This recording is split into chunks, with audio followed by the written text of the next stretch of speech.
Marcus Johnson thought he'd left the fight behind when he walked out of prison after 5 years for a crime he didn't commit. Framed by his wealthy bar owner, he lost everything, but not his dignity. Living quietly in Baltimore, he gathered evidence, found witnesses, and returned to court determined to clear his name. Truth prevailed, corruption fell, and Marcus proved that justice belongs to everyone, no matter their color. Before we begin, tell us in the comments, where are you watching from today? And if you believe some heroes are willing to look guilty to save the innocent, this story is for you. Baltimore in early October carried a damp chill that rolled in from the harbor. The wind moved through narrow brick streets, brushing past seafood stalls and flickering street lamps. The city never truly slept. Cargo ships hummed in the distance, and neon signs shimmered against puddles left by a light evening rain. It was a working city, honest on the surface, complicated underneath. Marcus Johnson moved through it quietly. Marcus was 32 years old, tall and broad-shouldered with a lean build shaped by long shifts on his feet. His skin was deep brown, smooth except for a faint scar above his right eyebrow, earned years ago in a neighborhood pickup game. His face carried a calm seriousness, the kind that made strangers think he was distant when he was simply careful. His dark brown eyes were steady, observant, rarely revealing what he was thinking. He kept his hair trimmed short and neat. When he smiled, which wasn't often, it softened the tension that life had gradually placed along his jawline. He worked nights at a small jazz bar called the Velvet Room. From the outside, the Velvet Room looked refined. Frosted glass windows, burgundy curtains, a gold-lettered sign glowing under warm lights. Inside, the air smelled of polished wood and citrus peel. A trio usually played near the back, soft saxophone drifting through low conversation. Couples leaned close over candlelit tables. Businessmen loosened their ties. Tourists believed they had found something authentic. Marcus stood behind the counter in a pressed black vest and white shirt, sleeves rolled to his forearms. His hands moved with precision, measuring bourbon, twisting orange peel, shaking stainless steel with quiet confidence. He had learned the rhythm of bartending the way some men learn chess: patient, strategic, attentive. He remembered regulars' orders without writing them down. He sent part of every paycheck to his mother, Gloria Johnson. Gloria was 65, a small woman with silver-threaded hair she wore pulled back neatly. Years of working as a hospital cleaner had left her hands rough but steady. She lived in a modest row house on the outskirts of the city. Arthritis bent her fingers slightly, but not her pride. She had raised Marcus alone after his father died in a factory accident. Hardship had shaped her into someone both firm and gentle. She believed in work, in dignity, and in keeping your head down when storms passed overhead. Marcus never told her everything about the Velvet Room. He only said, "It's steady work, Mom." He was saving money, quietly and methodically, for a restaurant management certification program at a local community college. He kept brochures folded in the drawer beneath his bed. He believed in upward movement, small steps, no shortcuts. But the Velvet Room had layers. Edward Callahan owned it. Edward was a white man in his late 40s, medium height, always impeccably dressed in tailored suits that felt slightly too formal for the space. His sandy hair was slicked back carefully, his smile quick but calculated. His eyes were pale blue and sharp, measuring people the way investors measure stock charts. He spoke smoothly, rarely raised his voice, and never allowed himself to appear flustered. To customers, he was charming. To staff, he was distant. There was a coolness beneath his politeness, like a locked door behind a painted hallway. Marcus had noticed certain patterns. Certain men entered through the side door after midnight. They never ordered drinks. They never listened to the music. They stayed no longer than 10 minutes. Marcus asked no questions. He had learned that silence kept paychecks intact. One of the servers, Daniel Pierce, often lingered near the hallway when those men arrived. Daniel was 27, slender, pale-skinned, with nervous gray eyes that darted too quickly. His blond hair fell messily over his forehead, and he chewed the inside of his cheek when anxious. He wasn't unkind, just afraid of conflict. He laughed too loudly at Edward's jokes and avoided direct eye contact when uncomfortable. Something about him always felt unsettled, as if he were waiting for a door to slam. "Busy tonight?" Daniel muttered one evening as Marcus wiped the counter. "It's Friday," Marcus replied evenly. Daniel nodded, but kept glancing toward the back office. At 1:42 a.m., the jazz trio finished their last set. Customers thinned. Rain began again outside, tapping against the windows in soft, irregular rhythms. Marcus stepped into the staff hallway to grab his jacket. That was when he heard it. Heavy pounding at the front entrance, then shouting, "Police, open the door!" Time fractured. The pounding turned violent. The front door burst inward under force. Blue uniforms flooded the room. Flashlights cut through dim light. Customers screamed. Glass shattered. The saxophone player dropped his instrument. Marcus stood frozen for half a second, just enough to see Edward near the back hallway. Edward did not shout. He did not run. He simply disappeared into his office. Officers pushed patrons against walls. Hands were raised. Someone fell. Someone cried. Marcus stepped out from behind the bar slowly, palms visible. "I work here," he said calmly. An officer grabbed his arm anyway. He was young, mid-20s, sharp jaw, tense expression. His badge read, "Officer Reynolds." His grip was tight, impatient. "Locker!" another officer shouted. Marcus felt confusion coil in his chest. They marched him down the hallway. His locker stood where it always had, metal, dented at the corner. He had kept nothing but spare shoes and a folded hoodie inside. Officer Reynolds yanked it open. A plastic-wrapped package fell forward. White powder spilled lightly across the floor. The hallway went silent. Marcus stared. "That's not mine," he said quietly. No one answered. Gloves snapped. Evidence bags appeared. Behind him, Daniel stood pale, trembling. "I didn't—" Daniel started, but the words died in his throat. Marcus searched his face for something. Anything. But Daniel lowered his eyes. "Looks like we found our courier," an officer muttered. Marcus shook his head slowly. "I've never seen that before." They didn't argue. They didn't investigate further. They cuffed him. As they led him back through the bar, Marcus noticed something strange. The security cameras mounted near the ceiling were gone. Only loose wires remained. Outside, rain mixed with flashing red and blue lights. Neighbors gathered under umbrellas. Someone recorded with a phone. Marcus scanned the crowd for Edward. He was nowhere. The police car door slammed shut. Marcus sat in the back seat, hands bound, breathing steady despite the storm inside him. Through the rain-streaked window, he watched the Velvet Room.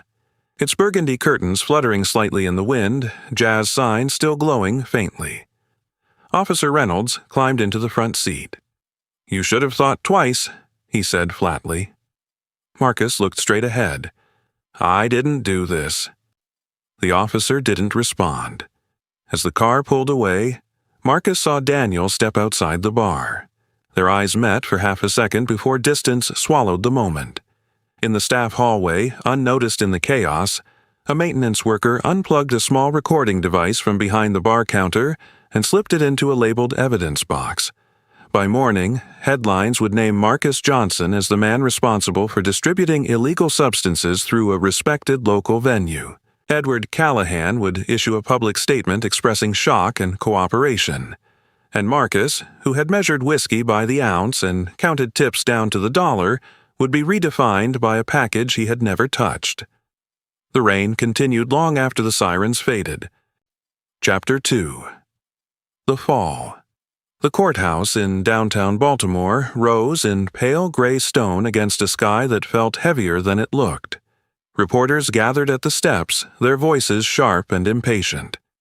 Marcus Johnson stood between two public defender's assistants, wrists uncuffed but reputation already bound. He wore a borrowed navy suit that hung slightly loose across his shoulders. His face remained composed, but the sleepless nights had darkened the skin beneath his eyes. Marcus could not afford a private attorney. His savings, carefully built for college certification, had dissolved into legal fees within weeks of his arrest. The court appointed him a public defender named Laura Benton. Laura was in her early 30s, average height with straight brown hair cut at her shoulders and practical rectangular glasses. She dressed plainly, carried heavy folders, and spoke with steady professionalism. She was not careless, but she was overworked. Years of handling back-to-back cases had sharpened her efficiency while dulling her optimism. She believed Marcus when he said he was innocent, but belief was not evidence. Across the courtroom sat Edward Callahan. Edward appeared untouched by scandal. His charcoal suit was tailored perfectly. His silver cufflinks caught the overhead light. He leaned back calmly beside his attorney, Gregory Shaw. Shaw was a tall, thin white man in his mid-50s with sharp cheekbones and hair gone completely silver. His voice carried the smooth confidence of someone who had never lost a high-profile case. He specialized in corporate defense and complex litigation.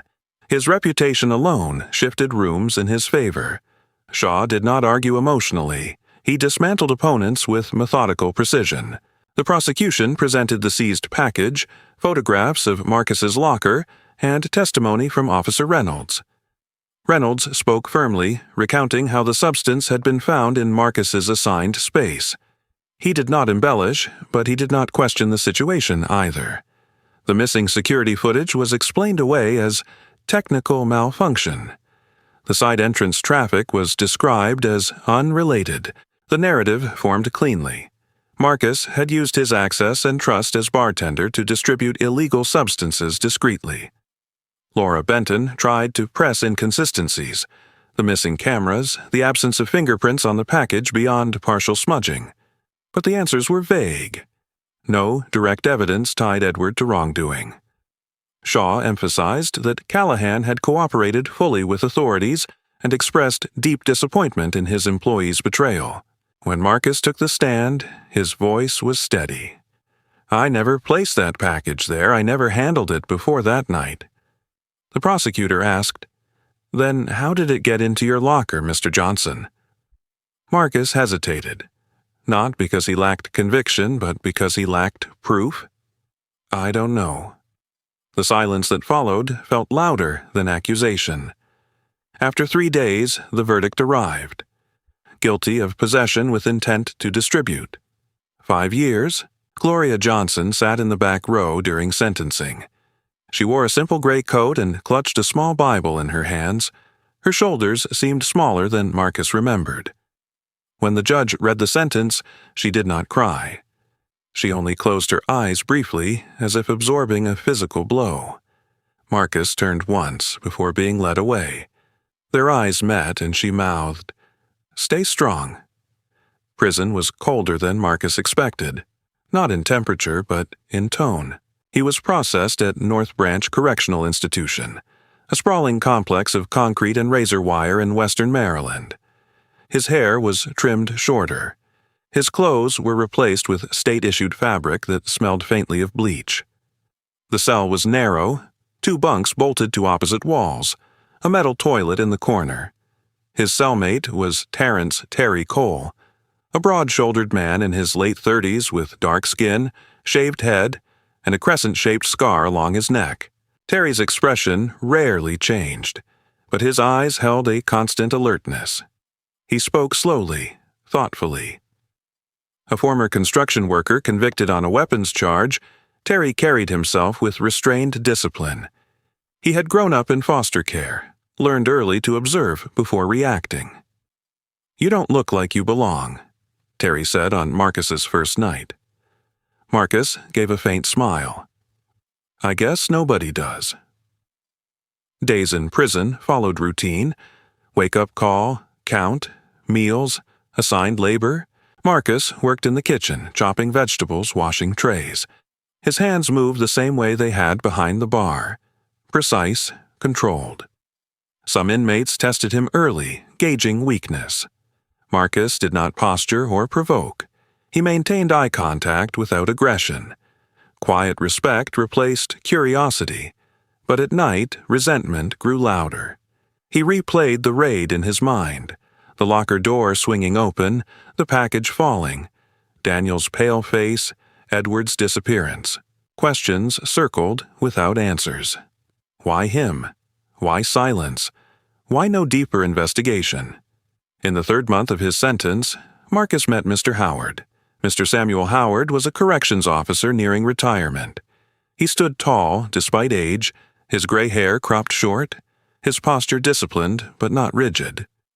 Deep lines framed his mouth, carved by years of witnessing other men's mistakes.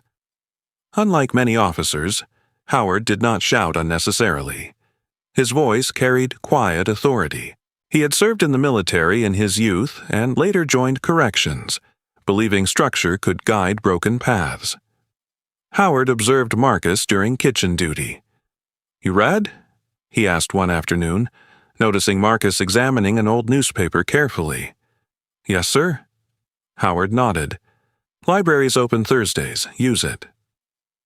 Marcus began spending his limited free time in the prison library, a modest room lined with worn shelves.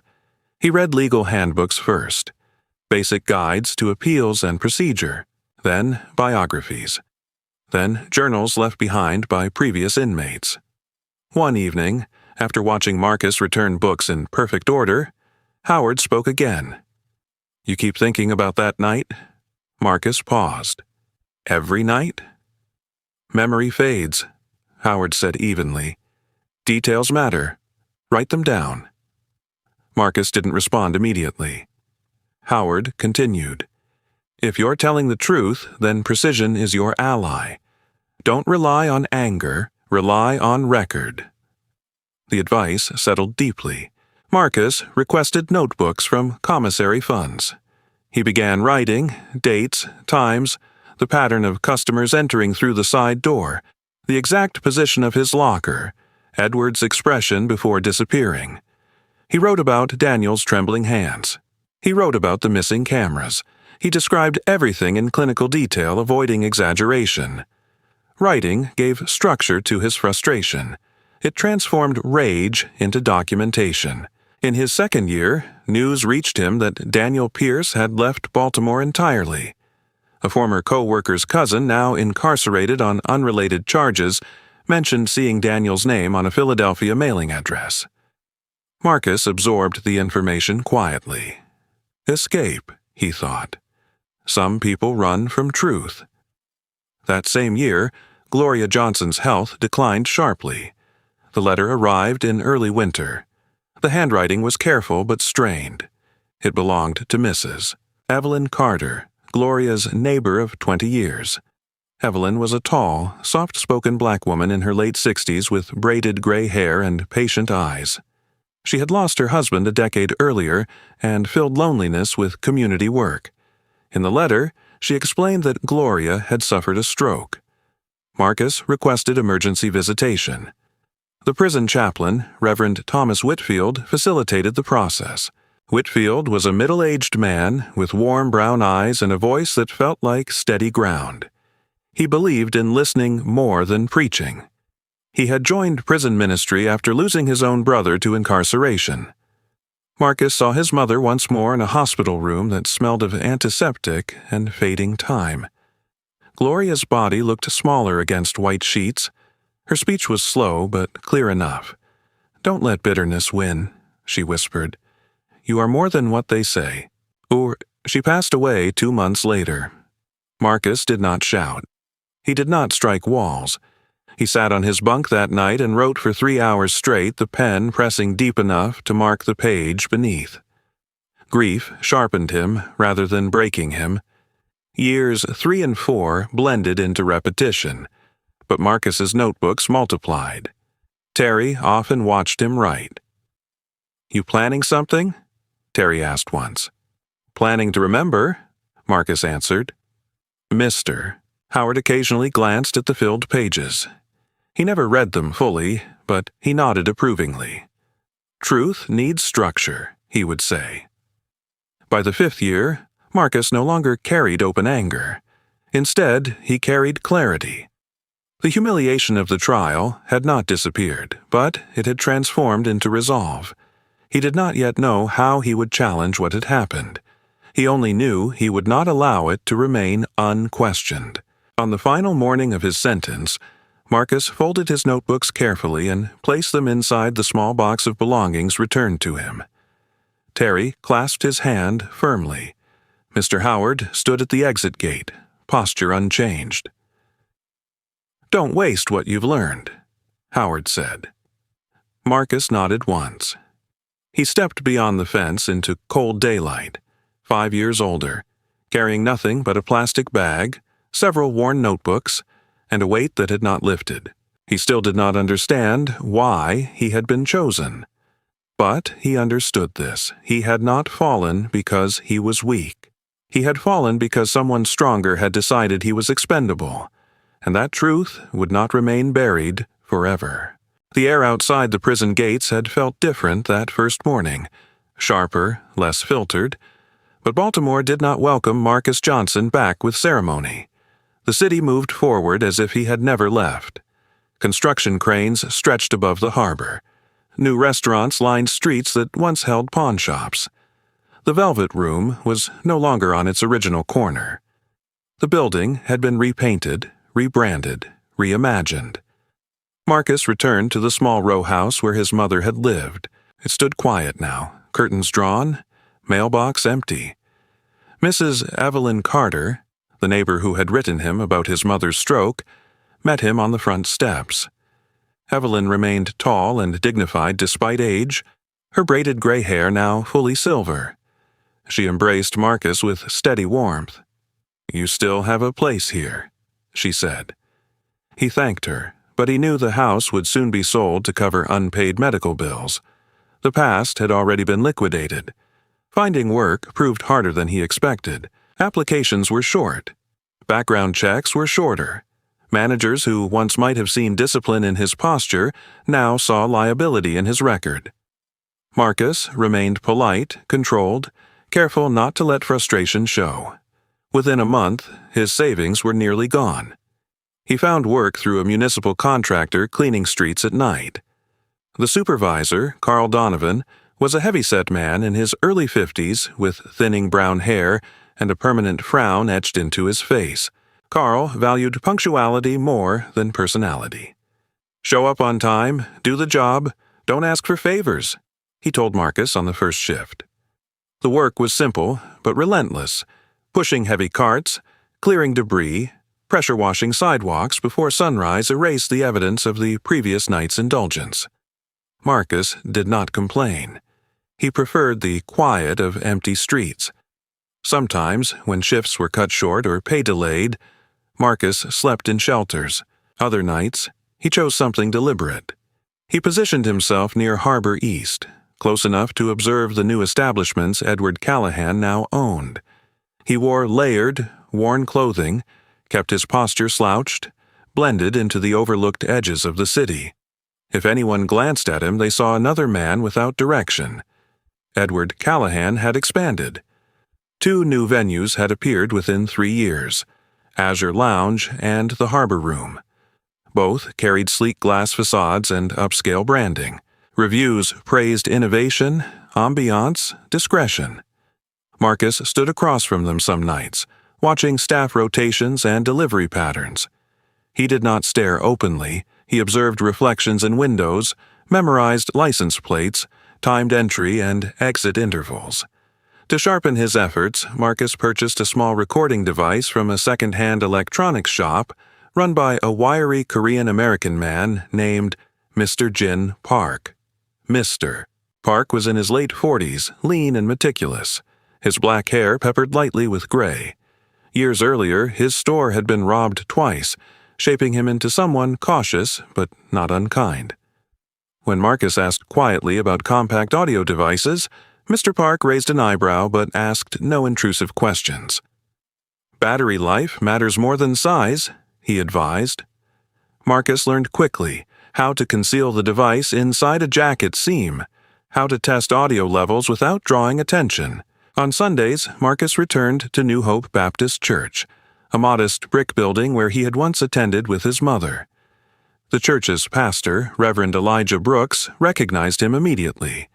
Reverend Brooks was a tall black man in his early 60s with a deep baritone voice and kind but penetrating eyes. His hair had receded at the temples, and his handshake remained firm. He had presided over Gloria's funeral. Life had taught him that justice and mercy often arrived unevenly, yet his faith never hardened into naivety. "I know what they said about you," Reverend Brooks told Marcus privately in his office, sunlight falling across wooden bookshelves.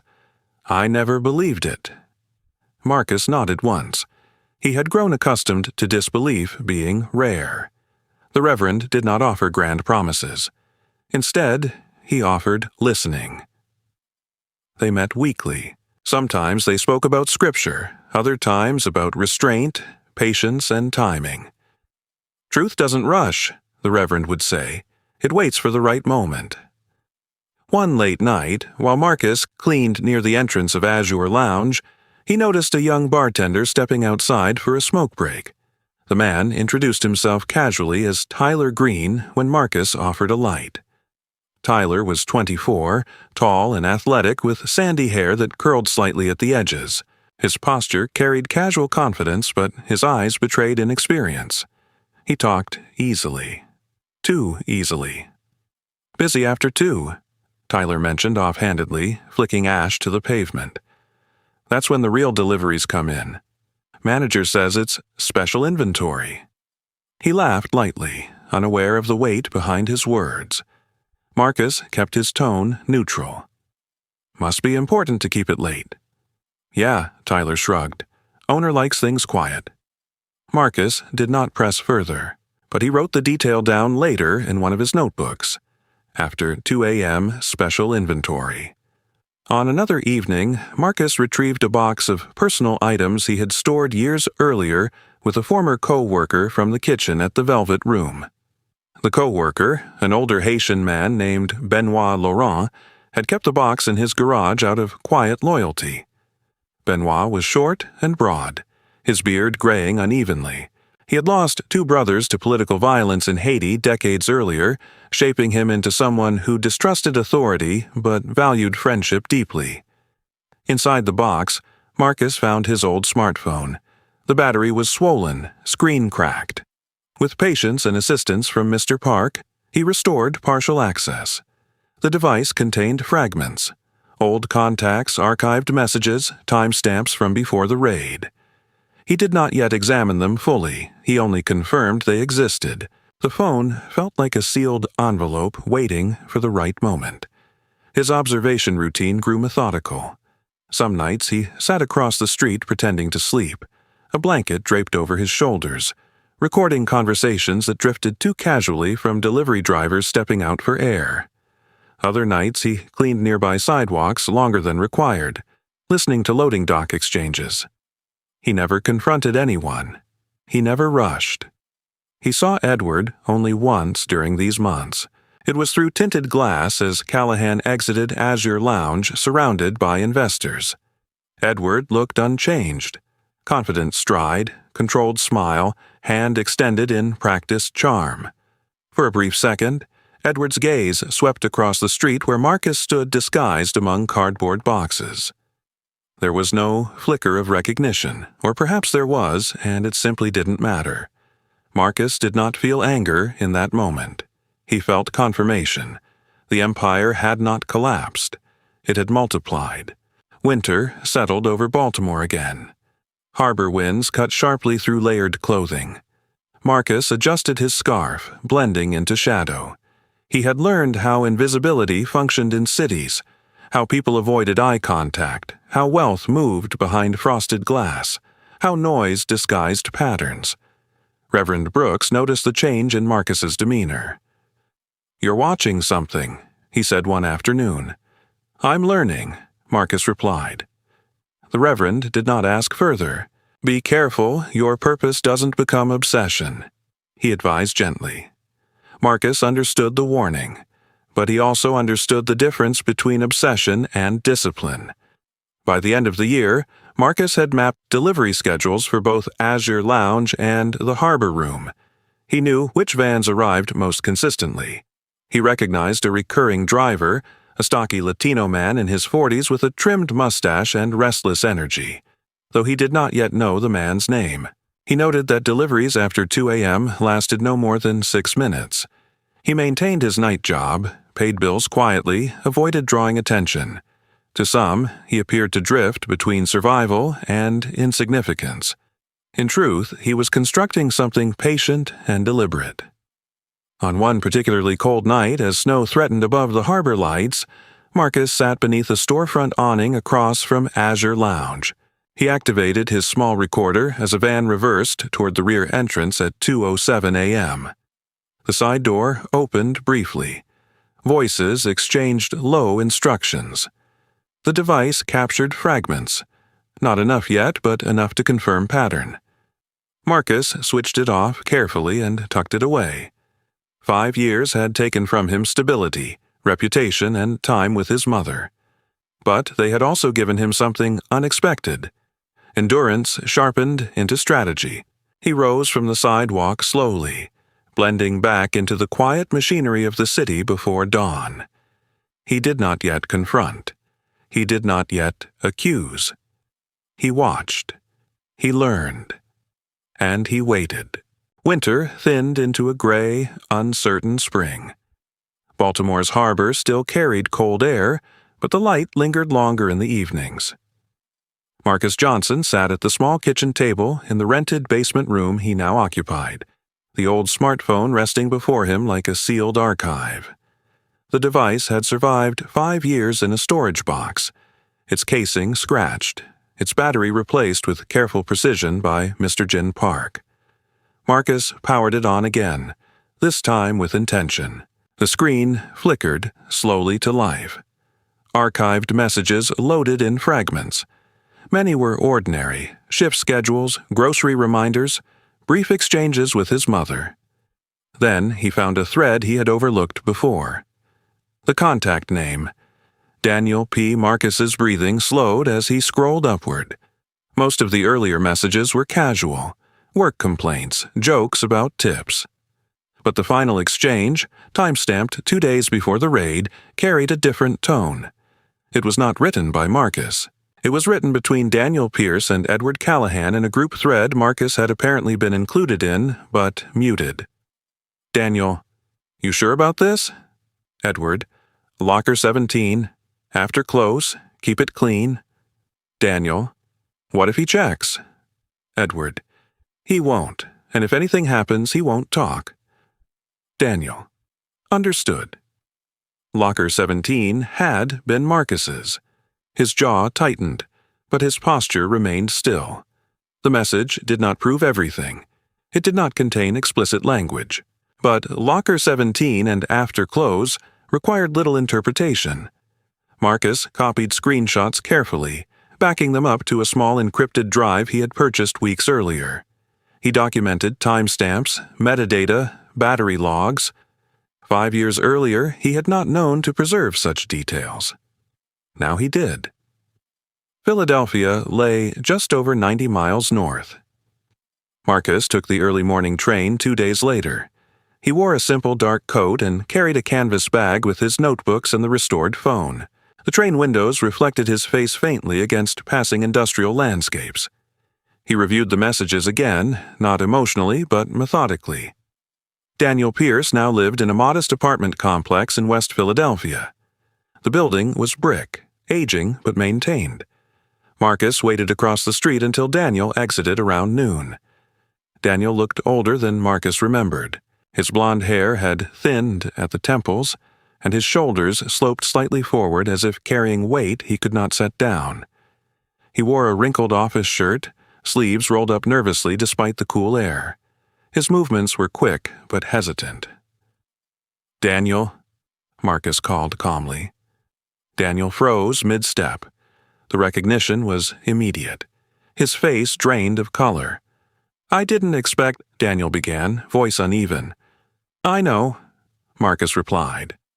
His tone carried neither accusation nor warmth. "We need to talk." They walked to a nearby park bench beneath bare trees.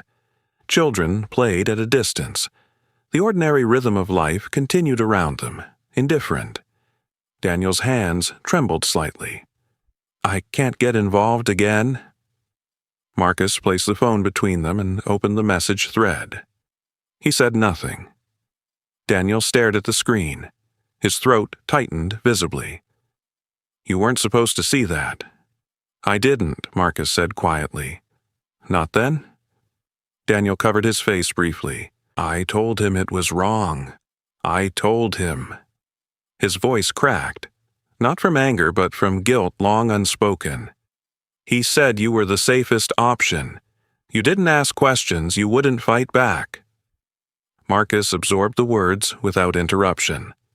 Daniel continued more quickly now, as if years of silence were breaking loose. He had the drives removed before the raid. He told maintenance to take the hard drives from the cameras in the hallway and back office. Said it was routine maintenance. I believed him. Then the police showed up that same night. Marcus nodded slowly. The pattern aligned. "I was scared," Daniel whispered. "He said if I talked, I'd lose everything. I left Baltimore a week later." "Will you testify?" Marcus asked evenly. Daniel looked toward the playground, then back at the phone. "If I don't, I'll keep living like this." He exhaled deeply. "Yes, I'll testify." The answer did not bring Marcus relief. It brought structure. Back in Baltimore, Marcus focused on another name he had recorded repeatedly over months of observation. Luis Alvarez. Luis was the stocky Latino driver Marcus had noticed during late-night deliveries. In person, Luis appeared in his mid-40s, compact and muscular from years of physical labor. His dark hair was cropped short, and a faint scar crossed his left eyebrow. He wore work jackets bearing no company logo. His expression carried permanent caution, but not cruelty.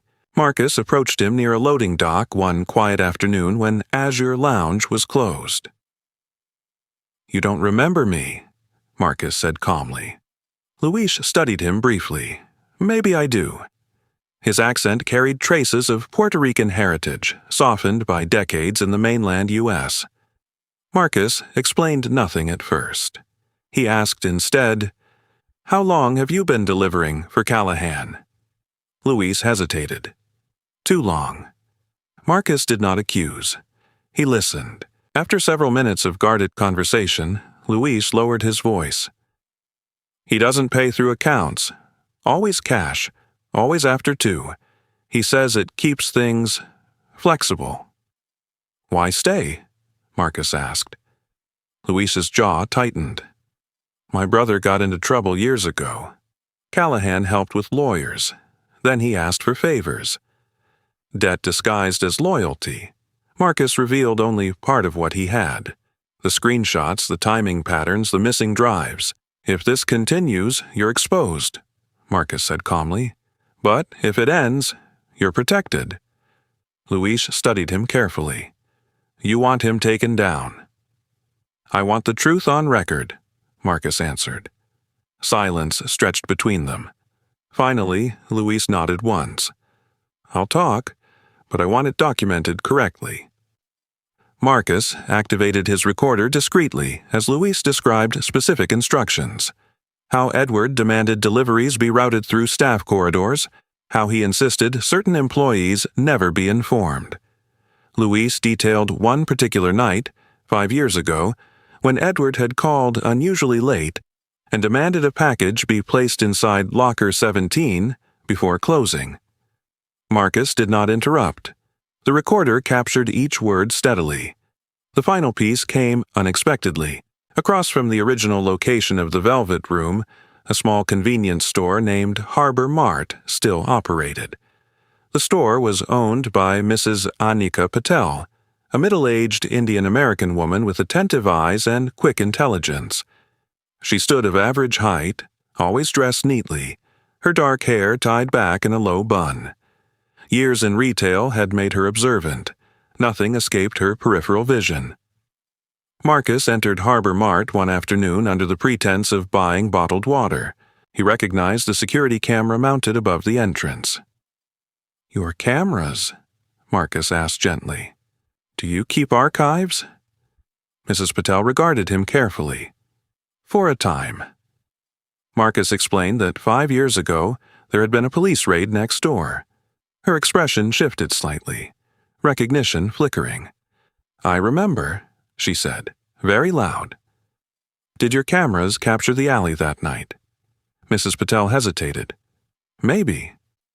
After several conversations over the course of a week, and after Marcus explained enough to earn her cautious trust, Mrs. Patel agreed to check old storage drives kept in the back office. The footage was archived irregularly, but some files remained. Hours later, they found it. Grainy, angled footage from the alley behind the old velvet room. Time-stamped minutes before the police arrived. Edward Callahan exiting the rear door, carrying a small object, entering the staff hallway briefly before leaving through the front moments later. Marcus watched in silence. The footage did not show the locker itself, but it showed access, timing, movement. Mrs. Patel crossed her arms. "If this helps correct something wrong," she said quietly, "then it was meant to be kept." Marcus thanked her without dramatics. He requested a copy, ensuring the file retained original metadata. That night, he sat again at his basement table. Before him lay the phone screenshots, the recorded testimony from Luis, Daniel's commitment to testify, and the newly recovered alley footage. Each element alone was incomplete. Together, they formed alignment. He did not yet file a motion. He did not yet contact attorneys. That would come later. For now, Chapter 4 closed with confirmation. The locker had been chosen deliberately. The drives had been removed intentionally. Witnesses who once stayed silent were ready to speak. Marcus turned off the light and sat in darkness for a moment. Not in despair, but in clarity. The hidden file was no longer hidden. Spring settled more firmly over Baltimore, bringing longer daylight and a faint sense of renewal to streets that had once felt indifferent.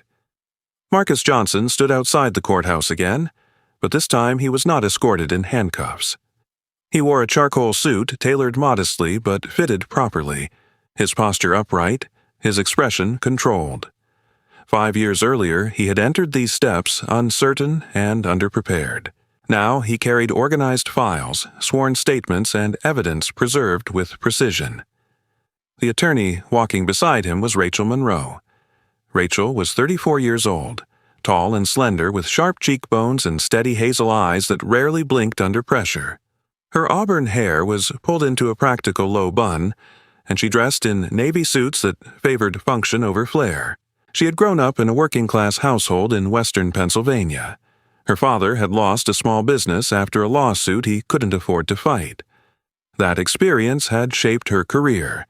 She chose cases others considered unwinnable. She believed systems could be challenged if approached strategically. She had first encountered Marcus's story through a small investigative blog that had mentioned inconsistencies in the old Velvet Room case. When Marcus requested a consultation, she listened carefully for over 2 hours without interruption. "You documented everything?" she had asked. "Yes," Marcus replied.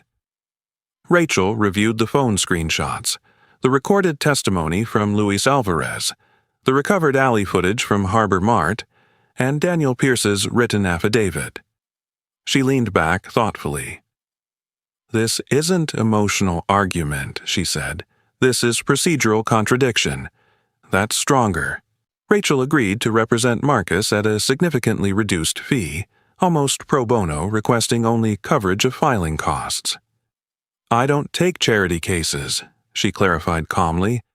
"I take cases where the truth was buried under convenience." They filed a motion for post-conviction relief and civil damages against Edward Callahan, citing deliberate misconduct and evidentiary manipulation. Inside the courthouse, Edward Callahan appeared unchanged in composure. His suits were slightly more expensive now, his hair more carefully styled. Beside him again stood Gregory Shaw, the same silver-haired attorney who had defended him years before. Shaw's posture conveyed quiet disdain for what he likely considered a nuisance filing. The presiding judge assigned to the reopening was Judge Harold Whitman. Judge Whitman was in his early 60s, broad-shouldered with a stern expression and deep-set blue eyes. His gray hair was combed straight back, revealing a high forehead lined by years on the bench. He had built a reputation for efficiency and adherence to procedure. Colleagues described him as pragmatic, occasionally rigid. He disliked spectacle and discouraged emotional displays in his courtroom. Rachel Monroe understood this immediately. When proceedings began, Rachel presented the motion methodically. She introduced the message thread referencing Locker 17, verified timestamps, and explained metadata preservation. She introduced Daniel Pierce's affidavit stating that Edward had ordered the locker placement and removed hard drives from surveillance cameras before the raid.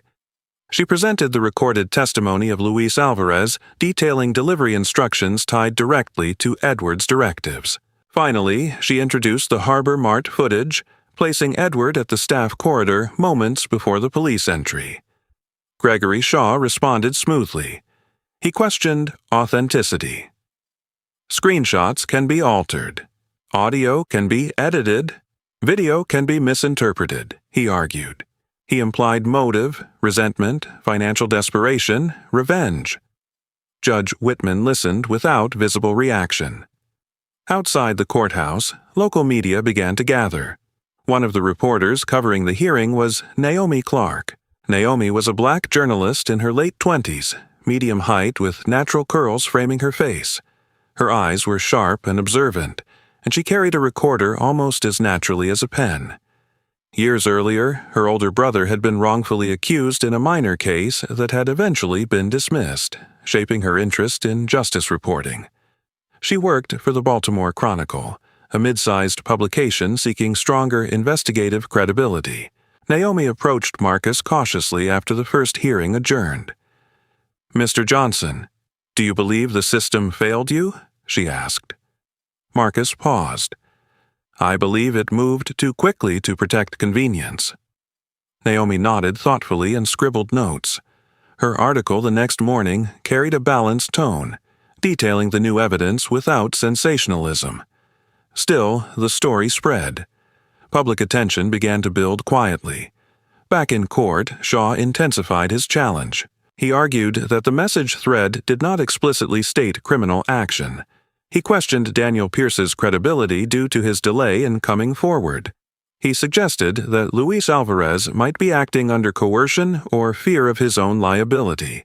He requested forensic review of the phone data, claiming possible tampering. Rachel remained composed. "We welcome forensic analysis," she said firmly. "Chain of custody has been documented." Judge Whitman approved limited review, but his tone carried skepticism. "The court will not entertain speculative narratives," he stated. Marcus observed carefully. He noticed subtle exchanges between Shaw and the judge, brief eye contact, understated nods. Nothing overt, nothing illegal, but familiarity. During recess, Rachel leaned toward Marcus. "We anticipated resistance," she said quietly. "Stay steady." Luis Alvarez nearly withdrew at the final hour. On the morning he was scheduled to provide in-person testimony, Luis stood outside the courthouse, pacing. He wore a simple gray jacket, hands clasped tightly. Fear was evident in his eyes, not of Marcus but of consequences. "I have a family," Luis murmured. "If this goes wrong—" Marcus looked at him calmly. "If this continues, it won't end cleanly for anyone." Rachel joined them, her voice measured. "Your statement is sworn and recorded. If you back out now, it weakens procedural consistency. If you speak, you're protected under whistleblower provisions tied to related investigations." Luis inhaled slowly. He nodded. "I'll speak." Inside, Luis testified to Edward's direct instructions regarding delivery routing and the specific reference to Locker 17. He admitted his own involvement in transport, but clarified that placement inside employee lockers had been ordered by Edward. Gregory Shaw attempted to undermine him. "So you admit participating in illegal transport?" he pressed. Luis answered steadily, "Yes, under direction." The courtroom shifted slightly at that admission. Honesty carried weight. Daniel Pierce's testimony followed. Daniel stood straighter than he had in Philadelphia, though his nervous habit of touching his collar remained. "I was afraid," he admitted openly. "Edward told me Marcus was replaceable. He said if anything happened, Marcus wouldn't fight it. I stayed silent because I was scared to lose my job." Shaw attacked the delay. 5 years of silence. Why now? Daniel's answer was quiet but firm. Because silence becomes guilt. Judge Whitman's expression tightened briefly, though he remained impassive. Shaw then introduced his counter-argument more aggressively. Expert testimony questioning digital integrity. He presented a forensic consultant suggesting possible metadata alteration. Though the analysis was preliminary, it cast procedural doubt. Rachel objected, citing incomplete review and lack of direct evidence of tampering. Judge Whitman allowed limited consideration, noting, "The court must evaluate authenticity carefully." The tension in the room shifted subtly. Evidence that had seemed strong now faced procedural scrutiny. Rachel remained controlled, but Marcus sensed the influence of reputation and resources pressing heavily. Outside, Naomi Clark's coverage intensified. She interviewed legal analysts who noted that wealthier defendants often leveraged procedural complexity to delay accountability. Public commentary grew more divided. By the final hearing of this stage, Judge Whitman announced that further evidentiary review would be required before ruling on the motion for retrial. He did not dismiss the case, but neither did he validate the evidence fully. Edward exited the courthouse with his composure intact, offering brief remarks about false accusations and opportunistic litigation. Shaw declined further comment. Marcus stood on the courthouse steps once more. His expression did not show defeat, it showed patience. Rachel joined him. "This isn't finished," she said. "I know," Marcus replied. The motion had been filed. The case had been reopened. Witnesses had spoken. Media attention had begun to circulate.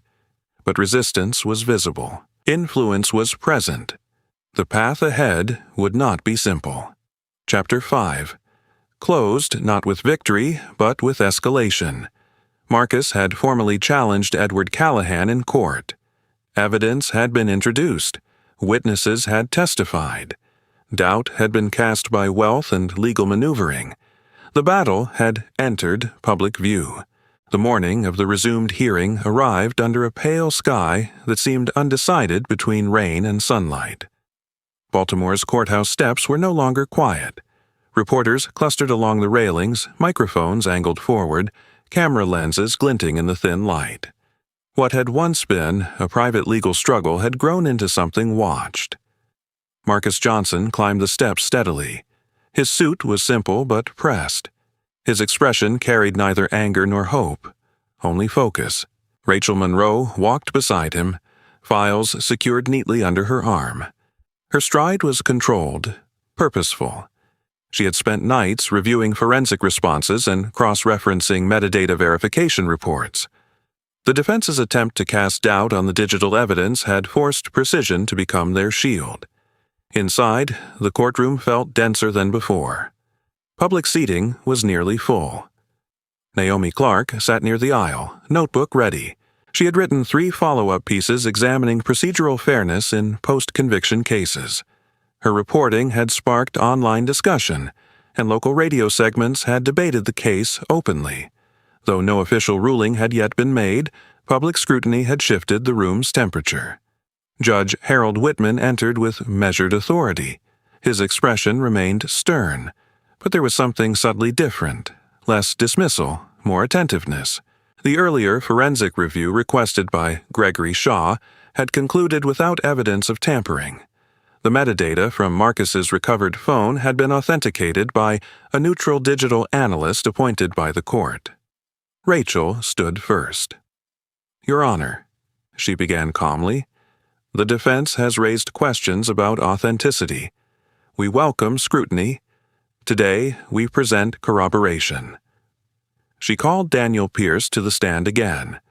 Daniel looked steadier than before. His posture remained slightly tense, but his eyes no longer darted. Fear had given way to acceptance. He wore a modest gray suit, hands resting firmly against the witness rail. Rachel projected the message thread onto a courtroom monitor. "Mr. Pierce, please read the highlighted section." Daniel's voice was clear. Edward wrote, "Locker 17. After close, keep it clean." "Who used Locker 17? Rachel asked. "Marcus," Daniel answered. "And what did keep it clean mean?" Daniel hesitated only briefly. It meant no one else was supposed to know. Gregory Shaw rose for cross-examination. His tone remained smooth, but carried sharper edges than before. "Mr. Pierce, you admit you participated in this plan?" "Yes." "You remained silent for 5 years?" "Yes."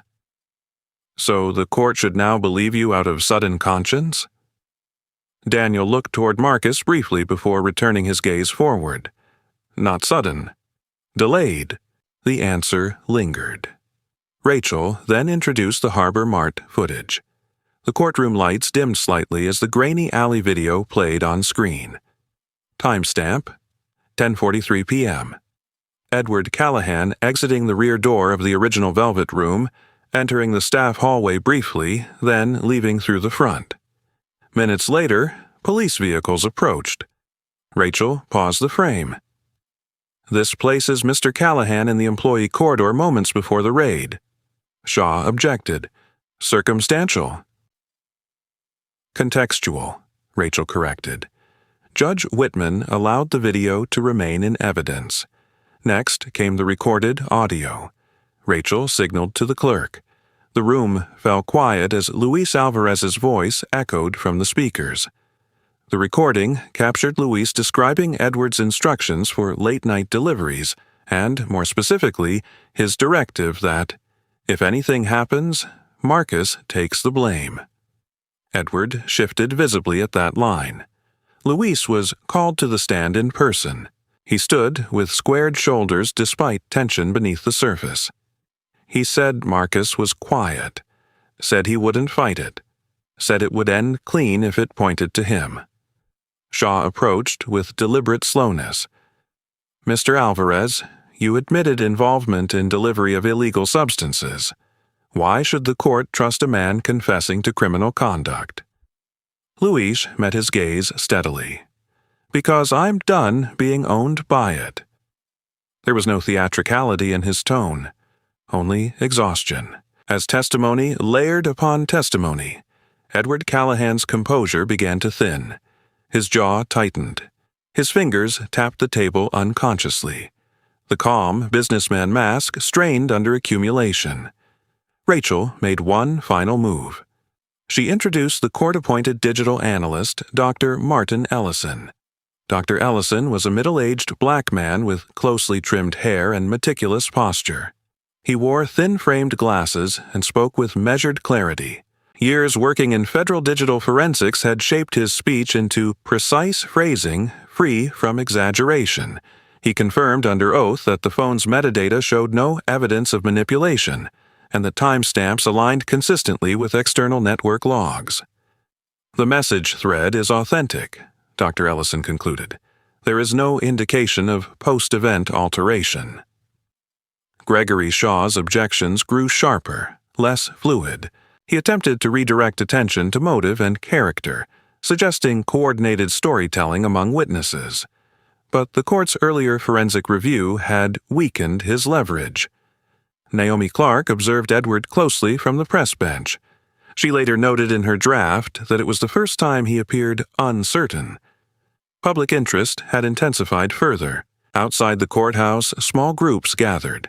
community members, church attendees from New Hope Baptist, former patrons of the Velvet Room, curious about the unfolding narrative. Reverend Elijah Brooks stood quietly among them, hands clasped. His presence was not loud, but it was steady. Back inside, Rachel approached her final statement for the day. "Your Honor," she said, voice unwavering, 5 years ago, this court acted on incomplete information. Today, we present layered corroboration, authenticated digital communication, independent video evidence, sworn testimony from direct participants, and forensic confirmation of integrity. This is not conjecture. It is convergence. Judge Whitman leaned back slightly. His eyes moved from Marcus to Edward, then across the assembled evidence binders. Gregory Shaw attempted one last angle. "Even if misjudgment occurred, that does not prove orchestration," he argued. "It proves unfortunate circumstance." Rachel responded calmly. Orchestration is proven when preparation precedes outcome. The removal of surveillance drives, the placement instruction in writing, the directive to assign blame, all preceding the raid. The courtroom settled into a tense stillness. Edward suddenly leaned toward Shaw, whispering sharply. The edge of his frustration was no longer subtle. His controlled demeanor had fractured into visible irritation. Judge Whitman raised a hand for silence. "This court will review the cumulative evidence presented today. Given the authentication of digital records and sworn corroboration, the motion for post-conviction reconsideration will proceed under full review." Though not yet a final ruling, the tone had shifted unmistakably. Outside, Naomi Clark's article posted within hours. Headlines no longer framed the case as speculative. They highlighted authenticated evidence and corroborated testimony. Public pressure mounted not through outrage, but through consistency. When Marcus exited the courthouse that afternoon, flashes from cameras briefly illuminated his face. He did not smile. He did not gesture. He simply walked beside Rachel, posture unchanged. "Today mattered," Rachel said quietly. Marcus nodded.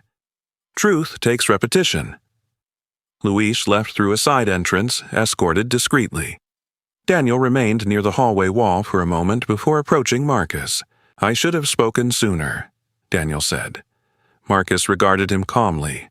"You spoke now." No absolution was exchanged, only acknowledgement.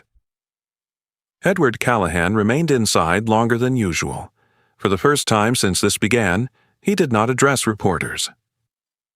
Chapter 6 closed at the moment of inflection. The evidence had been authenticated publicly. Witnesses had testified without retreat. The video, the messages, and the recorded directive converged in court. Edward's composure fractured. Public scrutiny intensified. Judge Whitman could no longer dismiss the accumulated weight. The turning point had arrived. Not an applause, but an undeniable alignment. The final ruling came on a clear morning washed in pale gold sunlight. Baltimore's harbor shimmered under a sky free of clouds, as if the city itself had paused to listen. The courtroom was filled again. Reporters, community members, legal observers, and quiet supporters who had followed each step of the case. The air felt lighter than before, yet tense in anticipation. Marcus Johnson stood beside Rachel Monroe, hands relaxed at his sides. He did not grip the table. He did not bow his head. He stood upright, steady as he had on the first night he was accused. Judge Harold Whitman entered more slowly than usual. The courtroom rose. When he began to speak, his tone carried a weight different from prior hearings. Upon comprehensive review of authenticated digital evidence, corroborated testimony, and procedural irregularities in the original case, this court finds that the conviction of Marcus Johnson cannot stand. Silence filled the room before breath returned in a collective exhale. The conviction is hereby vacated. Mr. Johnson is formally exonerated. The words did not echo loudly, they settled deeply. Judge Whitman continued, voice firm. Additionally, this court orders immediate referral of evidence regarding potential criminal misconduct by Edward Callahan to the state attorney's office. Edward Callahan sat rigid, color drained from his face. The confident businessman who once controlled every narrative now stared forward without expression. Gregory Shaw's composure remained intact, but even he could not soften the outcome. Within hours, investigators executed warrants tied to the broader network of illegal distribution and alleged bribery connected to prior proceedings. Edward was escorted from the courthouse not as a respected owner, but as a suspect under arrest. Charges included illegal trafficking and obstruction of justice. News of the investigation expanded further. Questions arose about the original handling of Marcus's case. Internal review of judicial conduct was initiated, examining procedural decisions and potential conflicts of interest. Judge Whitman's name entered public scrutiny, not for direct guilt proven, but for failures that had enabled injustice to pass unchecked. The Judicial Oversight Committee announced a formal inquiry. Outside, cameras flashed again, but Marcus did not lift his hands in triumph. He stepped down the courthouse stairs slowly. The air felt different against his skin. 5 years of weight had not disappeared instantly, but something inside him had loosened. Rachel stood beside him. For once, her usual controlled expression softened into visible satisfaction. "It's done," she said quietly. Marcus inhaled deeply, closing his eyes for just a moment. He did not smile widely. He did not speak to the crowd immediately. He simply stood, breathing in the absence of accusation. Reverend Elijah Brooks approached through the gathering quietly. His tall frame moved steadily through people who instinctively parted. He placed a firm hand on Marcus's shoulder. "Justice doesn't shout," he said gently. "It stands." Naomi Clark, notebook ready, captured the scene with careful respect. Her article that evening carried a headline both simple and deliberate. "Justice can be delayed, but it does not die." The phrase would circulate across local networks by morning. Weeks passed. Azure Lounge and the Harbor Room closed abruptly under state investigation. Their glass doors bore official notices. Investors distanced themselves quickly. Employees sought new work. Luis Alvarez returned to the harbor, not as a courier of secrecy but as a legitimate dock supervisor. His stocky frame moved confidently now among shipping containers, clipboard in hand. He had always been a capable logistics organizer. It was direction, not skill, that had once misled him. When Marcus visited him one afternoon by the water, Luis extended his hand firmly. "Feels cleaner," he said, glancing at the ships anchored honestly in daylight. Daniel Pierce remained in Baltimore after the ruling. He requested to meet Marcus privately. They met in a quiet cafe near Charles Street. Daniel looked changed, less burdened, though humility remained in his posture.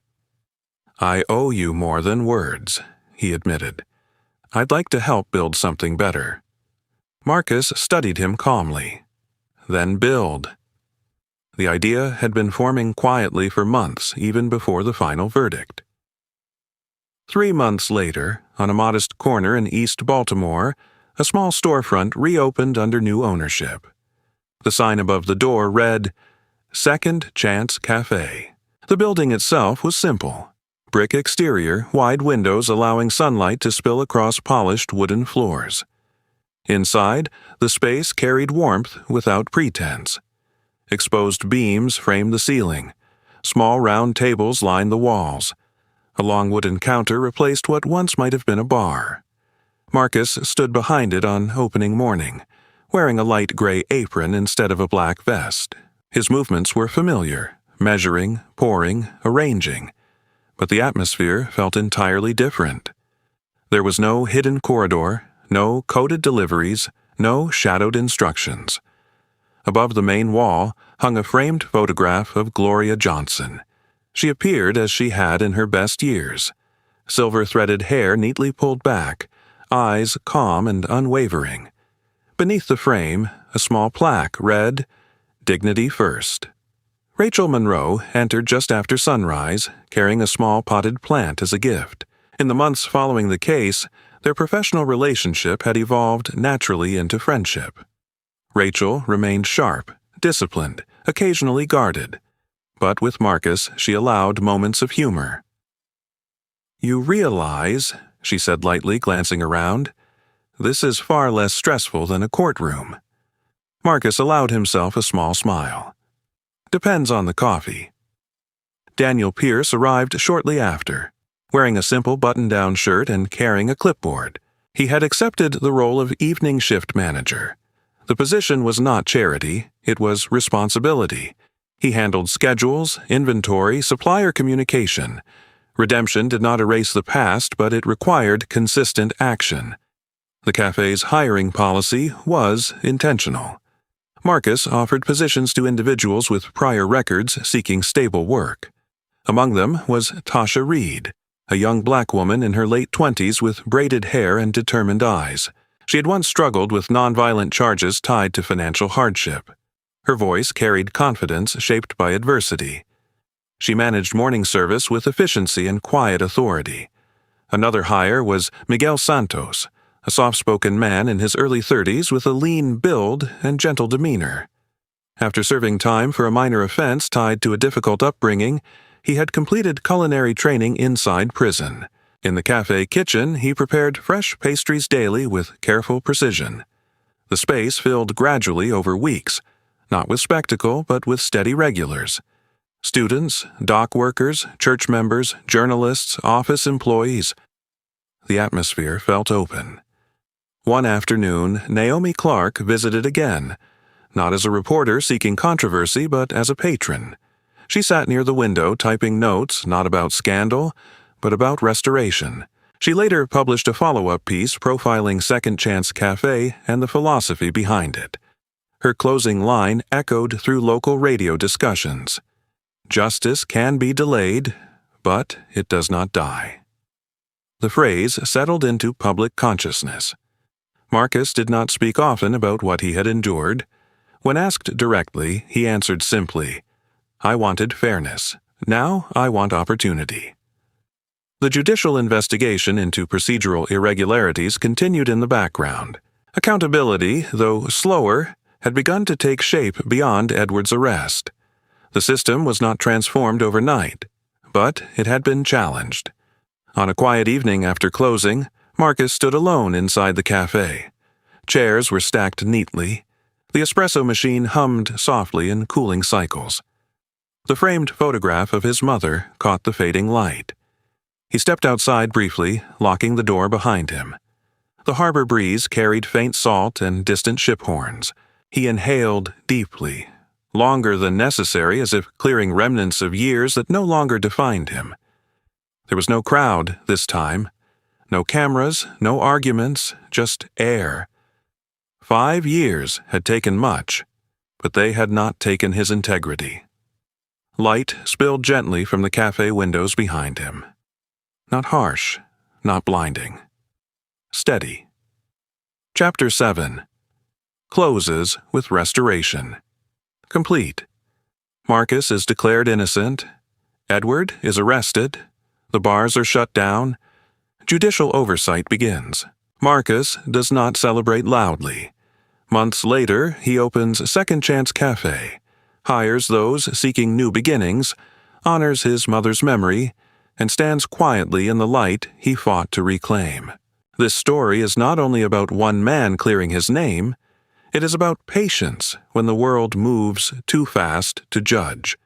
It is about dignity when others try to define you by a mistake, a rumor, or the color of your skin. Marcus did not win because he shouted the loudest. He won because he stayed steady, documented the truth, and refused to let bitterness control him. In everyday life, we may not face a courtroom, but we all face moments when we are misunderstood, overlooked, or treated unfairly. The lesson is simple and powerful. Do not let anger become your identity. Build your case with character. Protect your integrity even when no one is watching. Speak when the time is right and stand firm when it matters most. Another lesson is about how we treat people. Silence can protect injustice. Fear can prolong harm. But courage, even if delayed, can restore what was broken. Daniel learned that silence becomes guilt. Luis learned that honesty frees the heart. And Marcus showed that strength is not loud. It is consistent. We also learn that justice may be delayed, but it is not dead. Systems can fail. People in power can make wrong choices. But truth, when supported by patience and action, can rise again. That is why we must treat one another with respect every single day. Race, background, mistakes, poverty, none of these remove a person's worth. So today, ask yourself, where can you choose fairness over convenience? Where can you defend someone who cannot defend themselves? Where can you offer a second chance instead of a final judgment? If this story touched you, share it with someone who needs encouragement. Leave a comment telling us where you are watching from and what lessons stayed with you the most. Subscribe to the channel if you believe stories like this matter. Help us build a community that values truth, dignity, and second chances. And if you believe that God sees what the world ignores, take a moment and type Amen in the comments. May God bless you, protect your path, and strengthen your heart in every challenge you face.